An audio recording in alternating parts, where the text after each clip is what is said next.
আমি প্রথমেই একটা কথা বলি, যেই লঙ্কা যায় সেই রাবণ হয়ে যায়।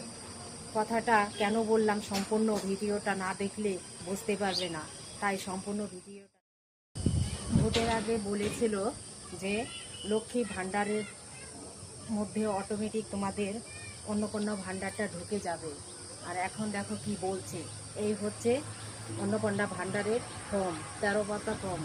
এই ফর্ম ফিল আপ করতে হবে, তারপরে সব কিছু লিখতে হবে, কার স্বামীর কত টাকা আছে, কার ব্যাংকে কত টাকা আছে, এবং কার বাড়িতে বাড়ি আছে, জমির দলিলপত্র সব দিতে হবে।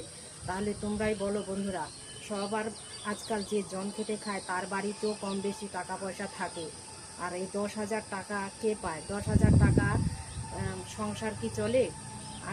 আজকাল 10,000 টাকায় সংসার চলে না। তো কম বেশি সবার ব্যাংকেই টাকা আছে, বাড়িতে কিছু না কিছু আছে। তো মেয়েদের এটা ছিল, এই লক্ষ্মী ভাণ্ডারটা ছিল মেয়েদের ইনকাম, যারা আমরা গৃহবধূ তাদের একটা রোজগারের পথ।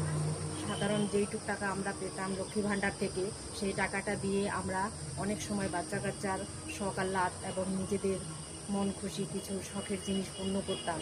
আর এখন যদি আমরা সেটা না পাই, আর লক্ষ্মী অন্নপূর্ণা ভাণ্ডার লাভ করতে গেলে তো অনেকেই পাবে, অনেকেই পাবে না।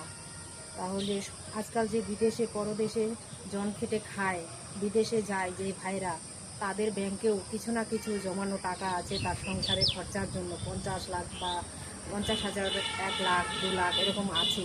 তারা কি পাবে না? তারাও তো অনেক কষ্ট করে সংসার চালায়। তো বলছি, নারী শক্তি বহু শক্তি। যে মায়ের পেটে জন্ম নিয়েছে, যেই নারীদের পেটে জন্ম নিয়েছে, আজকাল দেখছি বড় বড় নেতারা তাদেরকেই আঘাত করছে। তাই বলছি, নারীদের আঘাত করো না। সবশেষে একটা কথা বলি, যেই লঙ্কা যায় সেই রাবণ হয়ে যায়। কথাটা যদি ঠিক বলে থাকি তাহলে একটা লাইক, কমেন্ট, শেয়ার করে দিবে বন্ধুরা, ভালোবেসে কমেন্টে জানাবে ঠিক বললাম কি না।